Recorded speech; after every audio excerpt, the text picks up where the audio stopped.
एक green file है, ममता बनर्जी है, प्रतीक जैन है, ईडी है और अमित शाह है।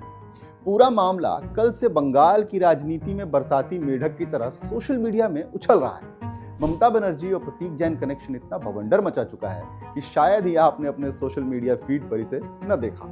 बंगाल चुनाव से पहले ही जो फिल्म बंगाल में चल रही है उसके लीड रोल्स में तो यही दोनों हैं। कहानी का प्लॉट लिख रही है ईडी और डायरेक्ट कर रहे हैं हमारे आपके अमित भाई शाह।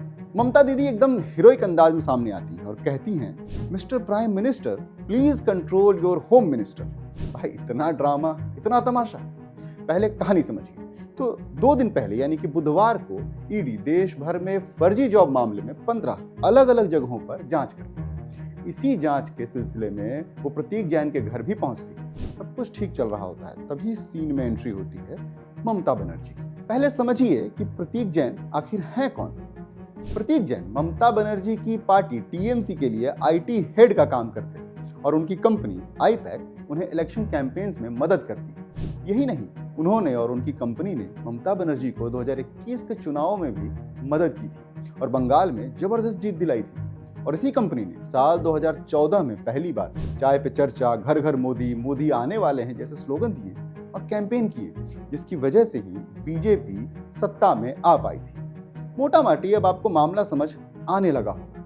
अब वापिस उसी सीन पर चलते हैं जब ईडी की जांच के दौरान ममता बनर्जी प्रतीक जैन के घर पहुंचती हैं। वो न सिर्फ वहां जाती हैं बल्कि वहां से कई सारे डॉक्यूमेंट्स जिसे ईडी एसेंशियल बता रही है उठाकर अपने साथ ले जाती है। इन सबके बीच जो चीज सबसे ज्यादा नोटिस हुई वो थी एक हरे रंग की फाइल। लेकिन असली खेल ममता बनर्जी के प्रतीक जैन के घर से वापस आने के बाद हुआ।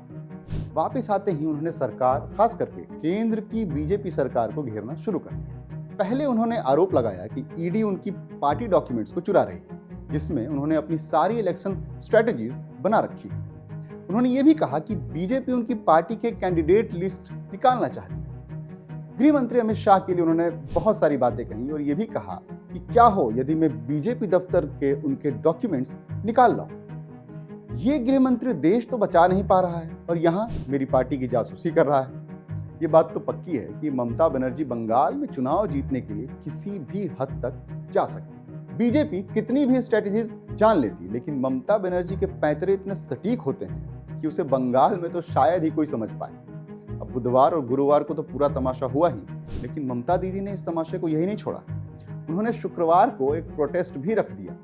यानी वो ये साबित कर देना चाहती हैं कि बीजेपी की दमनकारी सरकार उनके साथ बहुत बुरा कर रही है। ये सरकार लोकतंत्र खत्म कर देगी। लोकतंत्र के खत्म होते ही ममता दीदी को सांस आनी बंद हो जाएगी। कोई तो दीदी को समझाए कि दीदी ऐसे तो चलेगा नहीं ना। पहले दीदी प्रतीक जैन के घर पहुंच जाती है, फिर फाइल्स लेकर भागती है और उसके बाद धरना प्रोटेस्ट। बट वेट, ये सब कुछ कहीं सुना सुना सा नहीं लगता है क्या? साल 2019 देश में लोकसभा चुनाव होने वाले थे। दिल्ली से सीबीआई की 8 लोगों की टीम कोलकाता जाती है। टीम शारदा चिट फंड मामले में पूछताछ करने कोलकाता पुलिस कमिश्नर राजीव कुमार के घर जाती है। अब बवाल वहां से शुरू हो जाता है। टीम राजीव कुमार के आवास के अंदर जाने की कोशिश करती है। कोलकाता पुलिस के उच्च अधिकारी आते हैं। सीबीआई टीम के 8 अधिकारियों को पुलिस की गाड़ी में बिठाकर ले जाते हैं। फिर इतने में ममता बनर्जी पुलिस कमिश्नर राजीव कुमार के आवास पर पहुंचती हैं और अपने सभी बड़े अधिकारियों के साथ मीटिंग करती हैं। वहां से बाहर निकलने पर उनके पहले शब्द थे पॉलिटिकल मूव, और उसके बाद वो धरने पर बैठ जाती है। सोचिए, है ना कुछ एक जैसा मामला। इस बार फिर से चुनाव है, फिर से ममता दीदी के एग्जैक्ट लोकेशन पर पहुंच जाना है और फिर लोकतंत्र और संविधान की दुहाई देते हुए प्रोटेस्ट और धरना है। यदि आपने अभी तक इस पैटर्न को डिकोड नहीं किया है तो फिर आप बंगाल की राजनीति से कोसों दूर हैं।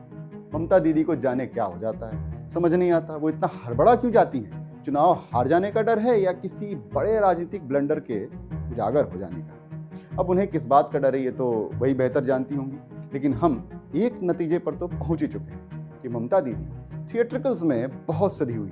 कमाल टाइमिंग, कमाल एग्जीक्यूशन, कमाल परफॉर्मेंस।